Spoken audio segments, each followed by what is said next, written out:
السلام علیکم ورحمۃ اللہ وبرکاتہ۔ کیسے ہیں؟ امید ہے سب دیکھنے والے ہوں گے حیریت سے ہوں گے، ٹھیک ہوں گے۔ اللہ تعالیٰ سب کو خیر وفیت میں رکھے۔ تو آج اجوا اسلامک سینٹر جو ہے وہ آپ کے لیے نصاب الصرف جو ہے اس کا کورس سٹارٹ کر رہے ہیں، اور انشاءاللہ تعالیٰ نصاب الصرف جو ہے یہ سبق وائز جو ہے وہ انشاءاللہ سلسلہ جاری ہے، اور یہ کمپلیٹ انشاءاللہ بہت جلد سارا نصاب الصرف جو ہے اجوا اسلامک سینٹر کے پلیٹ فارم پہ آپ کو مہیا ہو جائے گا، مل جائے گا۔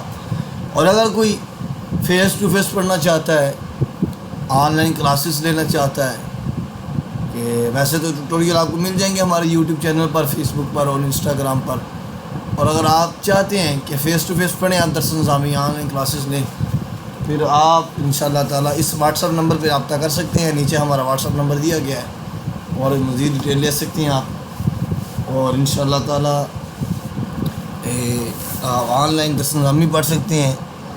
تو بہرحال آج ہم نے علم صرف جو ہے اس کو سٹارٹ کرنا ہے انشاءاللہ، اور اس میں ہم نے نصاب الصرف یہ جو اردو کی ہے دعوت اسلامی کی یہ کتاب چھپی ہے، بہت اچھی کتاب ہے یہ، اسے ہم نے سلیکٹ کیا۔ اس کی وجہ یہ بنی کہ اردو کو میں اسے سلیکٹ کیا تاکہ جو بالکل ابتدائی اسٹوڈنٹ ہیں، جن کی جو فارسی کو نہیں جانتے، فارسی سے دور دور تک ان کا کوئی تعلق نہیں ہے، تو انہیں بھی سمجھنے کے لیے کیا آسانی ہو جائے۔ کیونکہ ویسے اگر ہم وہ سٹارٹ کرتے ہیں، میزان الصرف سٹارٹ کرتے ہیں یا دوسری جو فارسی میں، تو اس کے لیے ابتداً پہلے فارسی کچھ نہ کچھ ہونا ضروری ہے۔ تو بہرحال ہم نے نصاب الصرف کو چوز کیا ہے، انشاءاللہ اس سے بھی پڑھتے ہیں، اب کو مزہ آئے گا۔ تو آئیں سٹارٹ کرتے ہیں۔ بسم اللہ الرحمن الرحیم۔ رب یسر ولا تعسر وتمم علینا بالخیر وبک نستعین یا فتاح یا فتاح یا فتاح۔ رب اشرح لی صدری ویسر لی امری واحلل عقدۃ من لسانی یفقہوا قولی۔ بسم اللہ الرحمن الرحیم۔ سبق نمبر 1 پہلا کیا ہے؟ چند ایک باتیں ابتدا، اور وہ کیا ہے؟ میں اکثر کہتا ہوں کوئی بھی علم سیکھنا ہے تو پہلے 3 چیزوں کا جاننا بہت ضروری ہے۔ آیا وہ علم ہے کیا؟ آیا اس علم کا موضوع کیا ہے؟ اور آیا اس علم کی غرض و غایت کیا ہے؟ کس وجہ سے مجھ سے پڑھ رہا ہوں؟ تو یہ 3 چیزیں ابتداء یہ بیان کی گئی اس میں علم صرف میں۔ کیا علم صرف کیا ہے؟ ایسے اصول و ضوابط جن کے ذریعے ایک کلمہ سے دوسرا کلمہ بنانے اور اس میں تبدیلی کرنے کا طریقہ معلوم ہو، اسے علم صرف کہتے ہیں۔ موضوع کیا ہے؟ علم صرف کا موضوع صیغہ کے اعتبار سے کلمہ ہے۔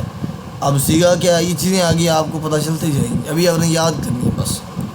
غرض و غایت اس کی کیا ہے؟ صیغوں کو بنانے اور ان میں تبدیلی کرنے میں ذہن کو غلطی سے بچانا، یہ ایسی غرض و غایت ہے۔ اور آگے وجہ تسمیہ، اس کا نام علم صرف کیوں رکھا گیا؟ وہ علم صرف کو صرف کہنے کی وجہ یہ ہے کہ اس کا لغوی معنی پھیرنا، صرف پھیرنے کو کہتے ہیں۔ اور اس علم میں چونکہ ایک کلمے کو پھیر کر اس کی مختلف صورتیں بنانے کے طریقے بیان کی جاتے ہیں، جیسے حمد سے حامد، حامد سے معمور، یہ ساری چیزیں، تو اس لیے اس علم کو علم صرف کہتے ہیں۔ ایک شکل کو دوسری شکل میں پھیرا جاتا ہے، تو پھیرنے کی وجہ سے اس علم کو کیا کہتے ہیں؟ علم صرف کہتے ہیں۔ اور دوسری بات جو بڑی پسند ہے مجھے علم نصاب الصرف میں، وہ یہ ہے کہ ہر سبق کے آخر میں چند ایک سوالات رکھے گئے ہیں، تاکہ جو آپ نے اوپر یاد کیا ہے ان سوالات کے جواب جب پوچھے جائیں گے تو آپ کو پتہ چل جائے گا آپ نے یاد کیا یا نہیں کیا۔ تو سب سے پہلا سوال علم صرف کی تعریف جو آپ نے پڑھ لی، دوسرا اس کا موضوع اور غرض و غایت وہ بھی آپ نے پڑھ لیا، اور تیسری کیا علم صرف کو صرف کیوں کہا جاتا ہے، یعنی وجہ تسمیہ اس کی، وہ بھی آپ نے پڑھ لیا۔ تو اگر تینوں آپ نے یاد کی ہیں تو یہ تینوں سوال بالکل ہی آپ کے لیے کیا ہے؟ آسان ہے، مشکل تو ہے ہی نہیں آپ کے لیے اگر آپ نے یاد کیا۔ اور اگر یاد نہیں کیا تو ظاہری بات ہے مشکل ہے آپ کے لیے۔ تو اسے آسان کرنے کے لیے ضروری کیا ہے؟ آپ ان تینوں کو یاد کریں، اور جب یاد کریں گے پھر ان کا جواب دیں گے۔ آگے یہ لکھا ہے جو میں نے صیغہ کہا کہ آگے آپ کو پتہ چل جائے گا، تو یہ نیچے انہوں نے دے دیا صیغہ۔ تو کہتے ہیں صیغہ کلمے کی اس شکل کو کہتے ہیں جو حروف اور حرکات و سکنات کی مخصوص ترتیب سے حاصل ہوتی ہے۔ مثلاً ضربہ حروف حرکات سکنات کی مخصوص ترتیب سے حاصل ہوتی ہے، یہ ایسی شکل ہے جیسے ضربہ، ٹھیک ہے۔ آگے ضربہ کے بارے میں آپ کو مزید پتہ چل جائے گا۔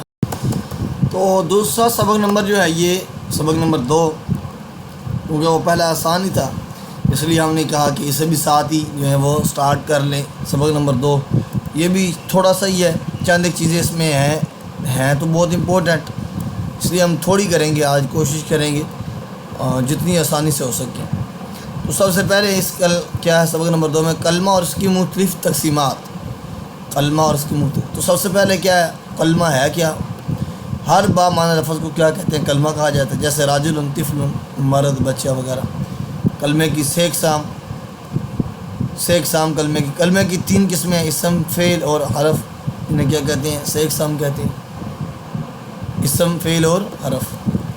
آگے کلمے کی 6 اقسام، تو کلمے کی 6 اقسام ہیں، وہ کون سی ہے؟ ثلاثی مجرد ہے، ثلاثی مزید فی ہے، رباعی مجرد ہے، رباعی مزید فی ہے، خماسی مجرد اور خماسی مزید فی کو 6 اقسام کہا جاتا ہے۔ تعریفات ان کی آگے آئیں گی، ابھی بس آپ نے یاد کرنا ہے کہ ان کی اقسام جو کلمے، تو 7 اقسام بھی ہیں کلمے کی، 6 اقسام، 6 اقسام اور 7 اقسام۔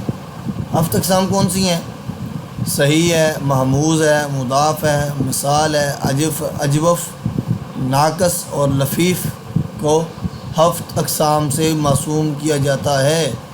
بعض کے نزدیک یہ 8 ہے، 9 ہیں، لیکن یہ کیسا 7 اقسام، 7 اقسام ہیں۔ تو 6 اقسام، 6 اقسام اور 7 اقسام، ٹھیک ہے۔ تو یہ اتنا آپ نے آج کے لیکچر میں یاد رکھنا ہے۔ انشاءاللہ اگلے لیکچر میں ہم نا 6 اقسام اور 6 اقسام اور پھر آگے 7 اقسام انہیں بیان کریں گے۔ اس لیکچر میں آپ نے کیا پڑھا ہے؟ علم صرف کی تعریف، اس کا موضوع، اس کی غرض و غایت، وجہ تسمیہ، اور آگے کلمے کی اقسام، 6 اقسام، 6 اقسام اور 7 اقسام، اور ایک چیز جو میں نے بتائی وہ کیا ہے کہ سیگا کیا ہے۔ تو یہ آپ نے یاد کرنا ہے۔ اگر کسی چیز کی سمجھ نہ آئے تو آپ کمنٹ سیکشن میں جا کے بتا سکتے ہیں، ہم سے پوچھ سکتے ہیں، ہمیں ہمارے واٹس ایپ نمبر پہ رابطہ کر کے ہم سے پوچھ سکتے ہیں۔ انشاءاللہ آپ کو ہر چیز کا جواب مہیا کیا جائے گا۔ اور پھر کہہ رہا ہوں، اگر چینل کو سبسکرائب نہیں کیا، آپ چینل کو سبسکرائب کر لیں تاکہ درس نظامی کے متعلق آپ کو ہر نئی آنے والی اچھی ویڈیو آپ کو مل سکیں، تاکہ آپ جو ہے یہ پڑھ سکیں، سیکھ سکیں اور ہمارے لیے دعائیں کریں۔ اللہ تعالی ہم سب کا حامی و ناصر ہو۔ السلام علیکم۔